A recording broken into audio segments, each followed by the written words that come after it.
Hello fellow makeup lovers, how are you guys doing today? I thought that we could try out some new makeup together and also be just a little bit chismosa. We're gonna chat about some different things happening in the beauty community right now. I hold myself back from doing more opinionated videos like this because sometimes people get their panties in a wad and I just don't really like to deal with like the online hate. If I can avoid it, I try to, but I just feel like if I was sitting down, if I was chatting, if I was doing my makeup with a girlfriend, like these are things I would want to talk about. So let's talk about them. So starting off with foundation, I recently tried out the Haus Labs foundation in the shade 015 Fair Warm. So many of y'all said that you had such issues trying to find the perfect shade for this, which made me feel not alone. So this was a little bit too pale for me, and I ended up grabbing the Fair Neutral 040 shade to try out. And I didn't want to return this yet because I was like, what if this is too dark for me? Like, I don't know. Let's just see. Okay, so there's 40. Okay, I think there she is. That is my perfect shade. Like that just almost blended completely into my hand. You can barely see it. So that actually might be perfect. I'm just gonna prep my skin a little bit with the Merit Great Skin and we can start applying that. So the first thing I really wanted to talk to y'all about is Shroud Cosmetics. So I actually don't have a lot to say here, unfortunately, because I don't know what's going on, but I felt like I needed to talk about it because Shroud Cosmetics is an indie brand that I am affiliated with. I have a code that I make commission on, and that means a lot to me. Like, I know I have a lot of codes, but if a brand was doing something that I didn't agree with, or like I felt like you guys shouldn't buy from them, then of course I would not have a code with them. And this is a really tricky situation because Shroud Cosmetics launched a new palette. I believe it was the Dark Academia palette in November of 2023. I thought it was a normal launch, and then Shroud has been a little quiet ever since. I haven't heard anything from them, like no reposts, likes, comments on my social media. I haven't received an affiliate payout or anything like that, like nothing, like radio silence on my end. But then I started getting comments from y'all that I guess they have gone radio silent for everyone. Nobody can get in contact with them. Even, I don't want to bring Betty Jean into this because like I didn't tell her I was filming this or anything, but I saw that she posted in a comment that she also cannot get in contact with the owner, and she did 2 collaborations with them. So I did do a little bit of digging. I looked up their stuff on Better Business Bureau. I found some phone numbers, some emails. I tried to reach out on multiple different platforms, and I haven't heard anything either, which like I was trying like for y'all because I have had so many comments saying I ordered from them and I don't have my money, I don't have my product, haven't heard anything, nothing. I just wanted to let you guys know that I am aware that you're going through this, and I'm aware that I'm affiliated with them, and obviously not shipping out your palette, not you know, doing anything is unacceptable behavior. But I feel in my heart, like Shroud has been around for a long time. They've done a lot of different palettes. They are a pretty trustworthy indie brand. So I can't help to think like, I hope nothing happened to the owner. Like, I just don't know what happened. And I just feel like it's a tricky situation because I feel so badly for all of y'all, the customers, like with your money tied up, you don't have what you purchased, but also like I'm just genuinely concerned for the owner. I will keep trying to do whatever I can to reach out to her and figure out what's going on. Like I said, I just feel a personal responsibility because I've talked about them so much. My brand name, AMYLOVES Makeup, it's a code on their website, so I really want to help you guys figure it out. Also, by the way, this match could not be more perfect. And that was one pump for my entire face, like really good coverage. At this point, I would really encourage you guys, if you made an order, to go through your bank and say like you never got the product. You can go on PayPal and do a dispute. And if you don't hear anything back, I believe PayPal will like automatically let you win if the brand doesn't respond. That is my advice for you, but I will definitely keep you updated if I hear anything. But as of right now, that's all I know. Okay, so next I picked up the new Sephora Best Skin Ever Glow Concealer. Since it's a multi-purpose concealer, luminous finish, and I grabbed the shade 06, which I believe there was one shade lighter than this. It was 04, but it was a very cool shade, and even the swatches, it looked like it was darker than this shade. This one says it's described as a light beige. It has been forever since I tried something from the Sephora collection, but it was $15 and just the glow in the name got me. So, ooh, she is bright. I was not expecting that, but given that it was named light beige, not like fair beige. Very brightening. I feel like the swatches on the website are misleading. I'm definitely not going to be spot concealing with that, so let me just let that sit for a second. And I will go into my Haus Labs concealer in the shade 01 Fair Neutral. And I'm going to spot conceal. Okay, I just kind of want to see how this looks before I move on to the next topic because I'm very invested. Like, it definitely added some brightness. Like, it looks lighter. I think if you like a light coverage concealer, that could be nice. It doesn't look bad.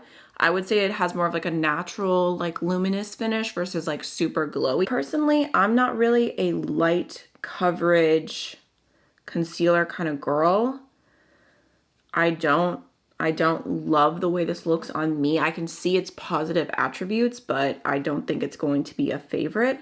However, maybe mixed in with something else, I'll like it as like a brightener and like a glowy brightener. I think I am gonna go in with just a touch of the Haus Labs concealer just right here, just where my circles are the darkest. Because I really, really want a little bit more coverage there. Let's talk about e.l.f. versus Charlotte Tilbury, or maybe I should say Charlotte Tilbury versus e.l.f.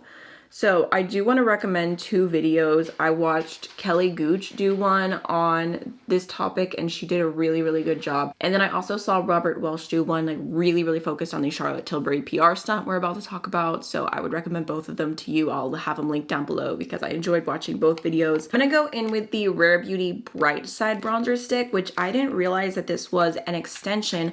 I talked about their bronzer Power Boost in my bronzer collection. I talked about how much I love it, but I wish they had something a little more cool toned, and you guys told me that this shade was an extension. I missed it. It looks like a really good shade, and I already know I love this formula. Like, look at how soft and easy that blends.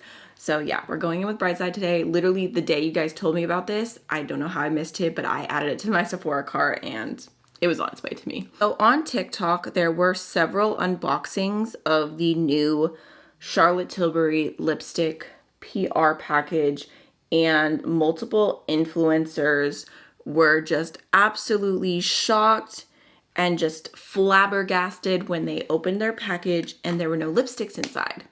And originally it seemed like maybe it was a mistake, like there were lip liners, there's this giant massive lipstick packaging.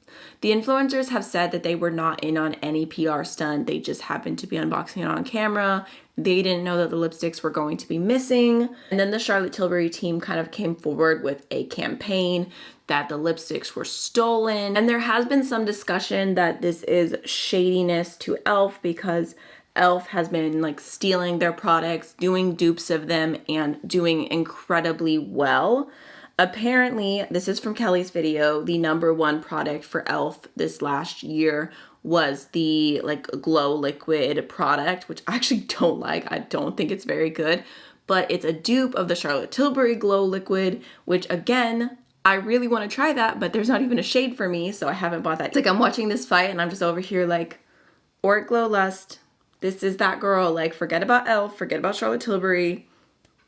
This is my baby. So people are wondering, was this like shadiness towards e.l.f.? Was this like a grand PR like scheme to get more views, get more attention? Or was it like a genuine mistake that like some intern somewhere did not pack the lipsticks and then they thought like, how do we fix it?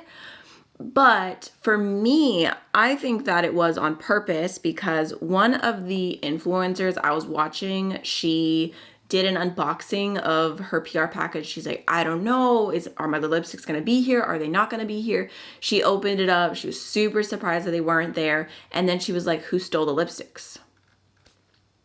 Who said anything about things being stolen? Like if I received a PR package and something was missing, my first thought would not be who stole this. It would be like, what went wrong? Yeah, you guys, this bronzer is that girl. Like Power Boost is perfect for some extra warmth, but this definitely fits my skin tone a little bit better. I could even see like kind of using them together. but it just blends so beautifully. I'm really, really happy with that. In the end, Charlotte Tilbury did a video saying that she was the one who stole the lipsticks, and then the influencers ended up getting a second package with like every lipstick in like an evidence bag. And my overall, like the biggest thought is that what a waste, like to send such a huge PR package and there not to even be any product in there. Like, I just, in general, I'm at the point where when I see really, really big PR packages, I'm just like, it's so unnecessary. I think if you're not receiving PR, you might look at that and think, that's so beautiful, what an experience, like, it looks so amazing. But as someone who does receive PR and you receive like a decent amount of PR, and I know there's people who receive way, way more, when I see big packaging, I'm just like, ugh, like that's just more stuff I have to throw away. Like, I'm not gonna keep your giant lipstick. I'm not gonna keep your giant box. Like, it's just, it's going in the trash. My state doesn't even have a recycling program, and you have to go out of your way to recycle stuff. So when I see giant stuff like that, I'm just like, ugh. And I think a lot of people had a similar reaction where they're like, okay, you want to do something different, you want to get people's attention, got it. Like, obviously every brand wants to do that, but maybe not like that. Like, maybe there could have been a better way to do it. I feel like they could have done the evidence bags to begin with, which would have been a really small but still cute PR package that's not excessive, not wasteful. And they could have done something online to like, who stole the lipsticks. They could have done some type of online campaign versus sending out giant empty PR packages. And then the other part of the discussion was like, is this whole thing to be shady to e.l.f. because they stole your products? I do sympathize with a brand owner who like has their heart in production and they're making these products, these successful products, and then to see like another brand duping out basically the exact same thing. Everybody knows that they're duping you. I can see how that would be like frustrating and disheartening, but at the same time, like, let's be real, like, your products are expensive. Your products are not accessible to the masses. Like, they're just not affordable. They're more luxurious. They're more like fancy packaging and an experience. And it's just, I feel like even if you dupe something, that doesn't mean that the original can't still have value. I do think it's one of those times where taking the high road is the better answer over doing like a cringy PR stunt where it's like, this was me first, these were mine, you stole them. It's like, everybody already knows. So I picked up the Wicked Widow Lovesick palette. I've heard really good things about this indie brand, and I've seen some of their color stories. I've thought they were pretty. I've kind of been hesitant to purchase. I don't want to be mean to someone's creative process, but I just didn't really like the packaging. But this one I thought was cute, and I really liked the color story. It was like this sweet little Valentine's Day moment, so I thought that we could try it out together. And we can do some really quick swatches because, like I said, I have not tried these before. Ooh, that's really pretty. And they're all like little 8-pan palettes, so very, very cute. My nails are kind of not cute right now because I'm trying to let them rest for a minute, but this is pretty. And I believe it was like $28, so not bad by any means. The mattes feel pretty creamy to the touch. The shimmers definitely have some shiftiness going on. Super cute. And then like this cutest lavender.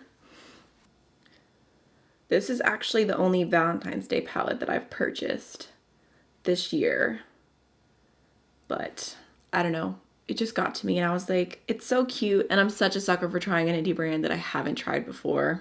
So I would love to know how you interpreted the Charlotte Tilbury PR situation. Did you think it was an accident that they tried to save? Did you think that it was all planned? Did you like it? Did you hate it? Have you bought some e.l.f. dupes? I'd love to hear. I know I have. I definitely have. I'm going in with this brown right now and it looks so pink. I definitely thought it was going to be more mustardy. Like, I thought it was going to match the brown in my shirt, and it does not. Now let's talk about Bronzergate, which I was like very invested in this for some reason. I just thought it was very interesting and I loved hearing different people's opinions on this. So I'm gonna walk you guys through the situation, but it's gonna be kind of quick, kind of summed up. Basically, there was a brand owner who came forward with a video saying that Michaela from TikTok caused him to spend $10,000 on products and left him hanging. which was a very bold statement, very catchy. I think I saw his video only an hour or two after it was posted. The algorithm was very quick to get it on my For You page. And basically the situation was that he has a brand called Illusion Bronze. I think his name is Matthew. Don't hold me to it. His tanner is supposed to be extremely custom and one of a kind. It's supposed to take into account your skin color, your hair color, your eye color, and basically give you the perfect tan shade that will be super flattering for you. I love the idea of this, like as someone who doesn't self-tan, if I were ever going to, like it sounds like a really smart idea. Basically, he has this unique product and I guess there was a bigger tanning brand that was trying to imitate it, doing like a test or like a quiz on their website to suggest a tanning color. But to me, this even seemed a little bit dramatic because that bigger brand only had like 4 shades available. So even if they were giving like a quiz of like what works for you, it's not at all the same as having like a custom shade. But I could see how being like a small business owner, you're very protective of your idea. He made a video reaching out, trying to get Michaela to try his product because he didn't want this bigger brand to steal his idea. And I guess she actually did a video with this bigger tanning brand. I don't know who they are, honestly. I don't. I feel like I just keep hearing people say bigger tanning brand, like over and over again. But like, who are they? I don't know. Michaela and him end up talking and Michaela's like, I already own your tanner. I'm gonna try it out. I'm gonna do a video on it, yada, yada, yada. And he was obviously very excited. I think any small business owner would be excited to hear Michaela has your product and is going to talk about it because, you know, whether you like her, you don't like her, personal opinions aside, she has so much influence. She can completely change a small brand forever. So I could see like having that conversation with her and getting your hopes up. Basically, months go by, she never posts a video and they talk and she's like, oh, I'm gonna be tanning this weekend. She ends up posting pictures with a tan, but she doesn't post anything about his tan. He's upset. He reaches out to her again. It's like a tan that you're supposed to only wear for like 2 to 3 hours and she wore it overnight. She didn't follow directions. So I could see how that'd be frustrating, like as an owner, if you're like, well, if you're gonna talk about my product, you're gonna show it, like I'd hope that you would use it right, or, you know, at least attempt to do what the bottle says to do. Eventually, Michaela ends up saying like, I'm going to film a video with your tanner tomorrow. She specifically says tomorrow, and then does not say, oh, like I wasn't able to, like nothing, which to me, this part is where like, I'm like, I feel for the brand owner, because if someone is promising you, like I'm filming a video tomorrow, like I would agree that she doesn't owe him anything, that you're not in contract. Like she's just reviewing stuff. She's doing her thing. Like if you're going to say to someone, I'm posting a video with your stuff tomorrow, and you don't really think about what that means to them, I do think that's a little bit cold. Owners thinks like, oh, she's going to post a video. Like I should be prepared because I don't want to sell out. I'm going to get a loan for $10,000, spend it all on products. And then Michaela never posted a video. And that's when he decided to talk about it. I feel like the overall discourse is that he was in the wrong. He shouldn't have spent the $10,000 on the product, which I agree. That was not a good decision. It's not Michaela's problem. If he spent $10,000, it has nothing to do with her. She didn't tell him to do that. She didn't even say that she liked the tanner, if I remember correctly. Like, I don't even remember like her telling him like, oh, I love it. Like she could have just posted a video and been extremely neutral about it. She could have posted a video and not liked it. You never know. But I do feel like people are missing how much value your word has. Like if you say something, if you promise something and you don't stick to it, then your word loses value and things come up. Oh, damn it.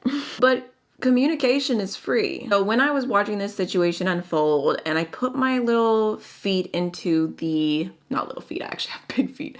I put my feet into the brand owner's shoes And I think I never would have ended up posting the TikTok, like talking about Michaela, saying I spent $10,000 because of her. Like, I probably would have taken that to the grave with me. I think that if I was him, I would have been devastated. I would have been really sad, really heartbroken for someone that like I look up to, that I was like hoping would be like that break in my small business to like be seen by more people. Like, you know, you have a good product, you just need people to know about you. I would also like be on a roller coaster of emotions. I would be salty. I'd be salty as hell, but I would not be talking about it on social media like that. Kaleido sent me their Alma Viva collection, which I know they came out with a while ago, but I'm still super excited. So I figured I would try out one of the blushes in this collection today. The ones that really speak to me are Pale Rose, which looks like the most beautiful soft pink. And then there's also an Angel Wing shade, which looks like the most stunning, like neutral, but still a blush. But I think for this look, Pale Rose goes a little bit better, right? But also, to be fair, putting myself in Michaela's shoes, I think we're kind of the same in terms of not self-tanning a whole bunch. She says she does it maybe like once or twice a year.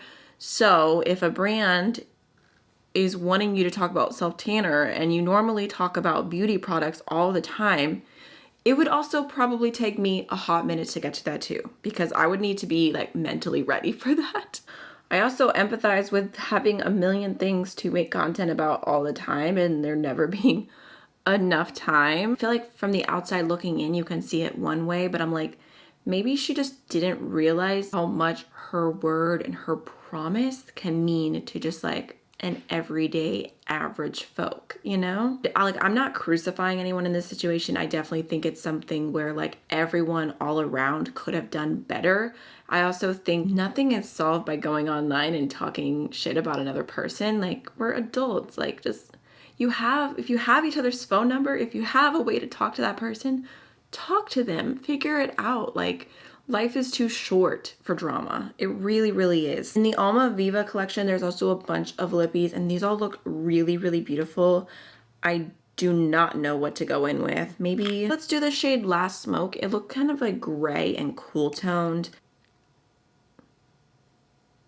So final first impression thoughts on everything I tried today. The Haus Labs foundation I'm so happy with. It looks beautiful. I'm really happy that I got it right the second time around. I couldn't ask for a more perfect shade match. So 040 Fair Neutral, that's where it's at for me, and I love the way it looks on the skin. I like it even more than the first time because I used it over the Merit Glow Serum, which made it look a little extra glowy because I feel like it's more of like a natural matte finish on my skin, but with this it adds a little bit of luminosity.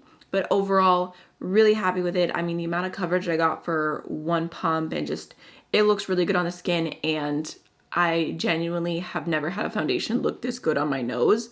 Like, all day long it stays looking really pretty, has like slight luminosity to it, and it doesn't break up or get cracky or dry. And typically that is my problem area with foundations, just because I have dry skin and my nose tends to be the driest. That's where foundations break down first on me, pretty much always. But with this foundation, it's really good. Like I said, I've already tried the other shade and I am tempted to keep it for mixing with other foundations. I don't know.